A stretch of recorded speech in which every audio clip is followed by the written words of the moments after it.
Hello दोस्तों, आप सभी को मेरे यूट्यूब चैनल पर स्वागत है। हम लोग बायोलॉजी का पहला अध्याय जो जैव प्रक्रम था उसको हम लोगों ने कंप्लीट कर लिया हुआ है। अब उस चैप्टर से रिलेटेड जितने भी ऑब्जेक्टिव क्वेश्चन हैं, इस वीडियो में बस हम लोग ऑब्जेक्टिव क्वेश्चन को ही देखेंगे। वन बाय वन करके जितने भी इस चैप्टर के अंदर जितने भी ऑब्जेक्टिव क्वेश्चन हैं जो बहुत ही इंपॉर्टेंट है आपके एग्जाम के लिए, वही इस वीडियो में केवल हम लोग देखेंगे। तो आइए हम लोग देखते हैं एक एक करके इस क्वेश्चन को। तो हम लोग यहाँ से इसमें टोटल अभी तक हम 20 यहाँ पे ऑब्जेक्टिव क्वेश्चन लिखा हुआ है। तो इसको वन बाय वन करके हम लोग देखते हैं और आपसे भी रिक्वेस्ट है कि इस वीडियो को अंत तक और बहुत ही सावधानी पूर्वक देखें आप, क्योंकि ये जो ऑब्जेक्टिव क्वेश्चन है ये आपके एग्जाम 2023 के लिए बहुत ही इम्पोर्टेंट है। तो देखिए यहाँ पे पहला क्वेश्चन है कि वे सारी प्रक्रियाएं जीव जिसके द्वारा जीवों का अनुरक्षण होता है। इसके बारे में जैव प्रक्रम क्या होता है, इसके पहले वाले वीडियो जो भी है हमने पूरा इसमें बताया हुआ है। इसमें केवल हम लोग ऑब्जेक्टिव जानेंगे कि जैव प्रक्रम क्या होता है। तो जैव प्रक्रम एक प्रक्रिया होता है जिसके द्वारा पृथ्वी पर प्रत्येक जीव कुछ ना कुछ क्रिया करते हैं अपने ऊर्जा को प्राप्त करने के लिए, यानी कि भोजन को प्राप्त करने के लिए। तो यहाँ पे दिया है कि वे सारी प्रक्रिया जिसके द्वारा जीवों का अनुरक्षण होता है उसे क्या कहते हैं, जैव प्रक्रम कहते हैं। ठीक। फिर दूसरा है कि अमीबा अपना भोजन प्राप्त करता है। अमीबा जो होता है अपना भोजन कैसे प्राप्त करता है, कुटपातों के द्वारा, यानी कुटपात का मतलब होता है सिकुड़ जाना। जब भी ये भोजन को देखता है चारों तरफ से घेर के वो सिकुड़ जाता है और फिर भोजन को अंतःग्रहण कर लेता है। तो यहाँ पे याद रखना कि अमीबा अपना भोजन कैसे प्राप्त करता है, तो कुटपात के द्वारा। फिर अमीबा में पोषण कितने चरणों में पूर्ण होती है, तो अमीबा में पोषण जो होता है वो 3 चरणों में पूर्ण होती है। पहला है अंतःग्रहण। अंतःग्रहण का मतलब होता है भोजन को कैसे अपने अंदर ये ग्रहण करता है। फिर जब भोजन इसके अंदर चला जाता है तो फिर उसके शरीर में पाचन होता है और पाचन के बाद फिर बहिष्करण, मतलब भोजन पचने के बाद इस जो भी भोजन लेता है वो पूर्ण रूप से नहीं पचता है, कुछ ही अंश उसका पचता है, कुछ नहीं पचता है। तो जो नहीं पचता उसको शरीर से बाहर करता है, उसको बहिष्करण कहते हैं। तो अमीबा में जो पोषण होता है वो कितने चरण में, 3 चरणों में। अंतर्ग्रहण मतलब अंदर लेना, पाचन, फिर अपचे पदार्थ को शरीर से बाहर करना, ये बहिष्करण। फिर यहाँ पे प्रकाश संश्लेषण प्रक्रिया के लिए आवश्यक है। तो ऐसे प्रकाश संश्लेषण के लिए आवश्यक पदार्थ 4 होता है जो सबसे इंपॉर्टेंट है। पहला होता है वर्णहरित यानी क्लोरोफिल जो कि पत्तियों में पाया जाता है। कार्बन डाइऑक्साइड CO2 यानी कि जो वातावरण से ये प्राप्त करता है।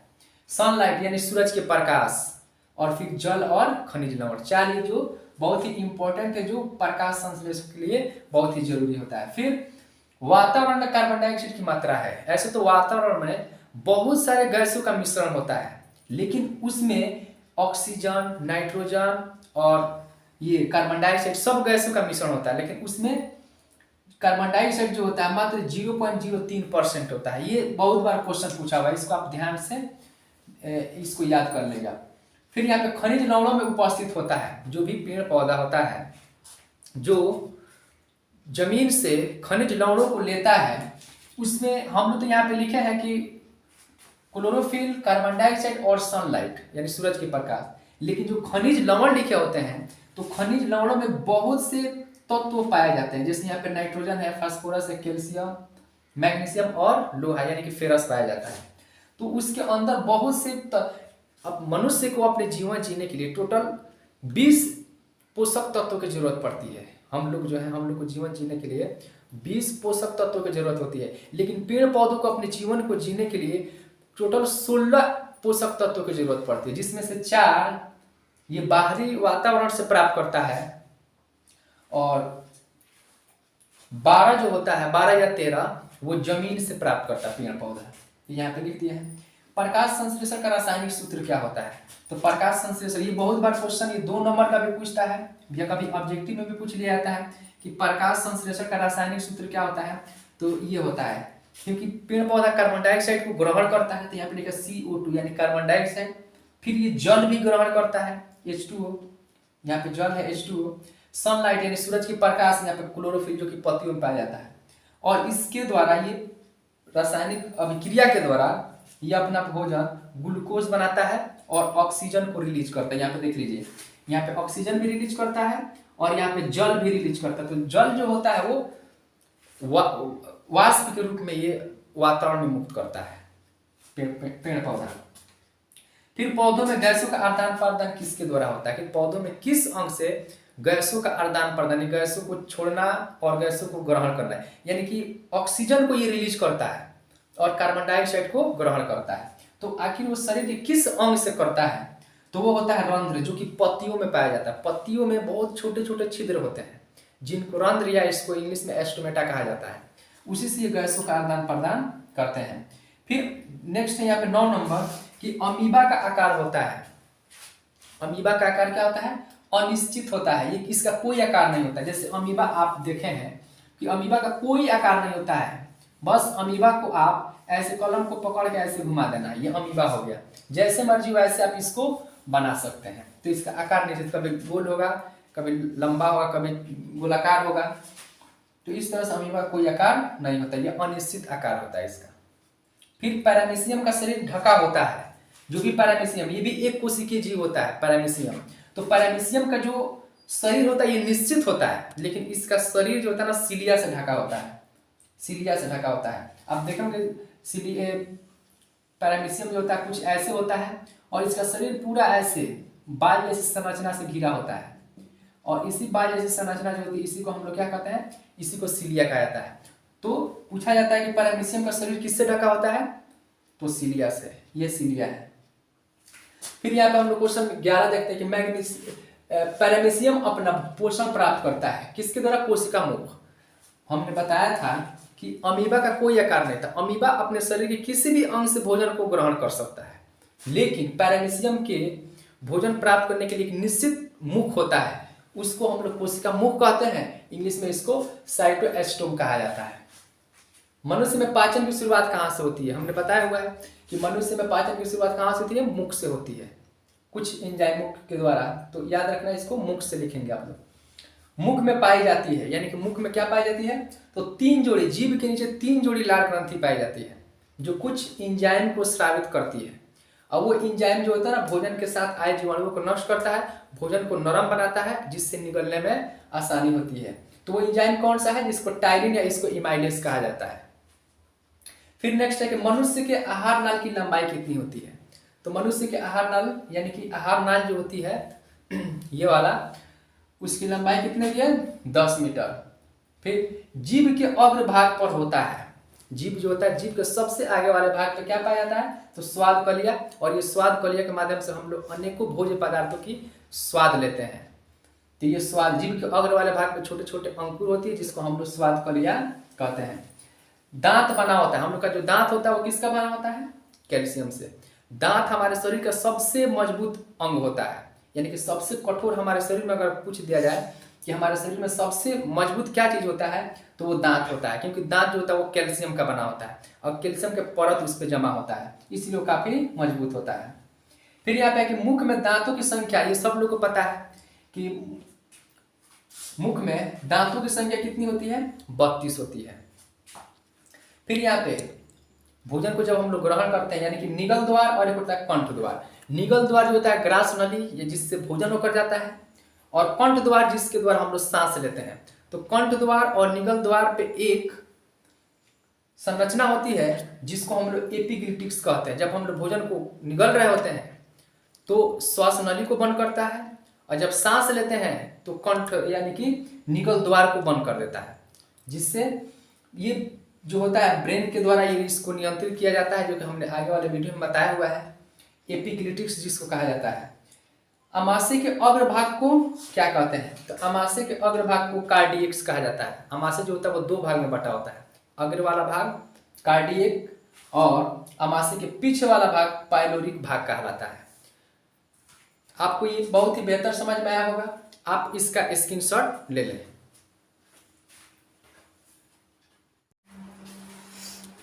अब हम लोग देखते हैं इसके नेक्स्ट ऑब्जेक्टिव क्वेश्चन को। देखिए यहाँ पे लिखा है कि अमाशय से स्रावित होता है, यानी कि अमाशय जो होता है भोजन मुख में हम लोग उसको छोटे छोटे भागों में खंडित कर देते हैं, फिर उसको नरम बना के जब हम लोग निगल द्वार के द्वारा उसको निगलते हैं तो ये नली के से होते हुए भोजन कहाँ जाता है, अमाशय में जाता है। तो आमाशय के अंदर भी भोजन का पाचन होता है और आमाशय के अंदर भी कुछ एंजाइम्स और कुछ जो होता है ना उसको पचाकर छोटे छोटे खंडों में टुकड़े टुकड़े भागों में बांट देता है उसको, जिससे भोजन का पाचन आमाशय में भी होता है। तो पूछा जाता है कि आमाशय में स्रावित होता है हाइड्रोक्लोरिक अम्ल, HCl, हाइड्रोक्लोरिक अम्ल स्रावित होता है।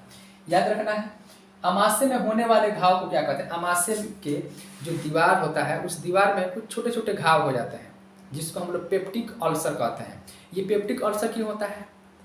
भोजन को समय से न लेने पर या हमेशा तीखा चीज़ को खाने से, यानी कि हमेशा भोज्य पदार्थों में तीखा चीज़ का इस्तेमाल करेंगे तो पेप्टिक अल्सर हो सकता है, या भोजन को अगर समय से आप नहीं लेते हैं तो भी पेप्टिक अल्सर हो सकता है, या इसका और भी रीज़न हो सकता है।